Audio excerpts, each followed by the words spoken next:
Bonjour, je vous présente le corrigé de l'examen de terminologie S2, session de rattrapage, sciences économiques et de gestion 2021-2022. La première question, dans le marché du travail, la demande est représentée par les ménages, les entreprises seulement, les administrations publiques seulement, ou les entreprises et les administrations publiques. La bonne réponse, c'est les entreprises et les administrations publiques. Les titres de créances négociables, TCN, sont échangés au niveau de quel marché? Financier, de change, de biens et de services ou bien le marché monétaire? La bonne réponse, c'est le marché monétaire. Les titres de créances négociables, ils sont échangés dans le cadre du marché monétaire. Les producteurs sur un marché de monopole sont les faiseurs de prix, preneurs du prix, les deux à la fois, aucune de ces réponses. Donc, les producteurs sur un marché de monopole sont des faiseurs de prix. Un marché de monopole est composé de quelques offreurs, est composé d'un seul offreur, est toujours concurrentiel ou bien autre réponse. La bonne réponse, c'est que le marché du monopole est composé d'un seul offreur. La concurrence pure et parfaite est favorable pour le consommateur, pour le producteur, pour les deux ou bien une autre réponse. Donc la concurrence pure et parfaite est favorable pour le consommateur. La comptabilité nationale assure les fonctions suivantes. On nous demande de chasser l'intrus, c'est-à-dire la citation fausse. Créer une description intégrée des différentes activités du pays, réaliser des prévisions, identifier des faiblesses et des forces d'une économie ou bien déterminer les indicateurs socio-économiques qualitatifs. Donc l'intrus ici, c'est de déterminer les indicateurs socio-économiques qualitatifs qui ne fait pas partie des fonctions de la comptabilité nationale. L'investissement est la somme de la formation brute en capital fixe et la variation de stock. La différence entre la formation brute en capital fixe et la variation de stock, la formation brute en capital fixe ou bien autre réponse. Donc l'investissement est la somme entre la formation brute en capital fixe et la variation des stocks.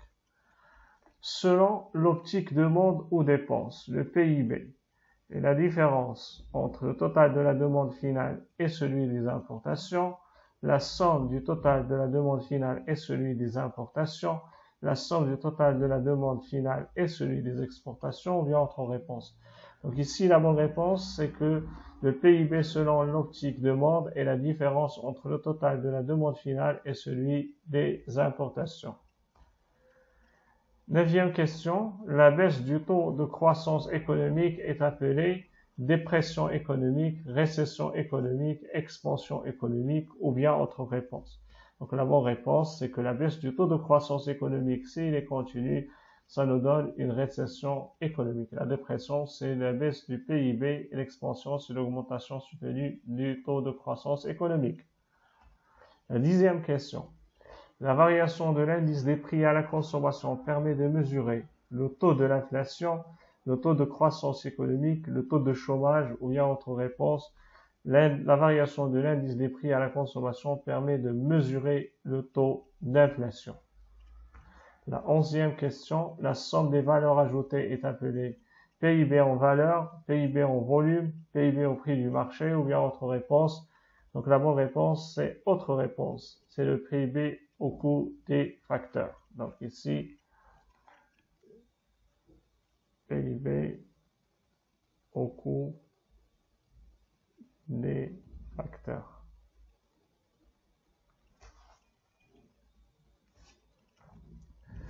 Le PIB nominal est un PIB en volume, au coût des facteurs, la somme des valeurs ajoutées ou bien autre réponse. Donc la bonne réponse, c'est autre réponse. Donc c'est un PIB en valeur.